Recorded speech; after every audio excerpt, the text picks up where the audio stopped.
Although public schools have never been completely off limits to commercial interest, until recently the thinking has been that schools belong to the taxpayers who support them and the millions of children who attend them. Given the size and spending power of the youth market, all that has begun to change. Marketers can no longer wait for the end of the school day to target children with commercial messages.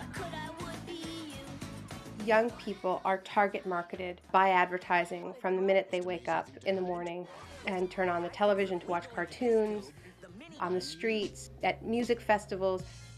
This is the most desirable market niche in the world. This is where companies build their brand loyalty for the rest of this person's life. So they target market to young people in many, many different ways.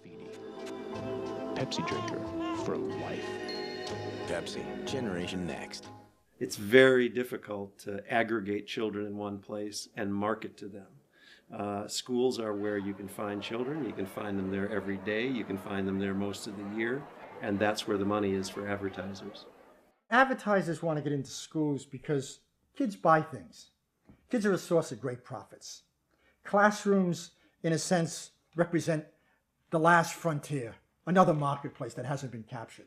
It's something that I think vendors have always wanted to do, is to get into the schools, but we left the door open a crack a few years ago, and we began to let them in, and now you've got it's a flood that has occurred as a result of just leaving that door open, a little crack. The door is wide open now, and it's like having a tiger by the tail.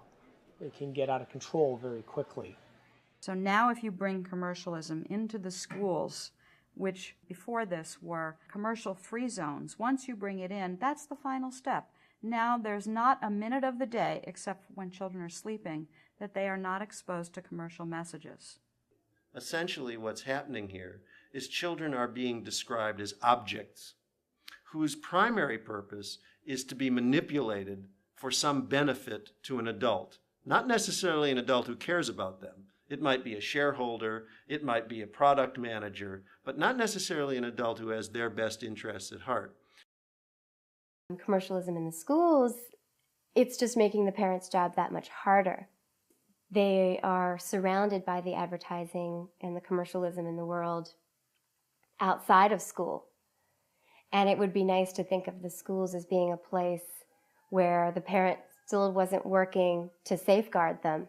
Once ads start coming into the schools, it's hard, I think, for a lot of young people and even for parents and teachers to draw a line, precisely because corporatization is so omnipresent in all aspects of young people's lives.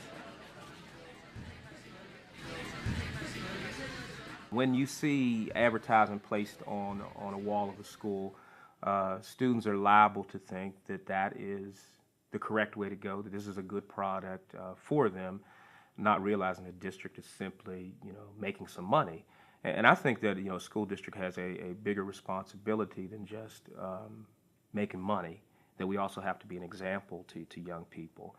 The values and goals of education are very different than the values and goals of advertising. One is asking students to look deeper, to find their own answers. One is providing constant, easy answers and solutions. And usually that solution involves buying something. Schools should be a kind of oasis from the fast-paced commercial lifestyle that surrounds teens everywhere they go. It seems to me that it's rather cynical to suggest that teens are sold products everywhere, so why not in school? Teens may be sold products everywhere. They might even enjoy being sold products everywhere. But schools are not about pitching to kids.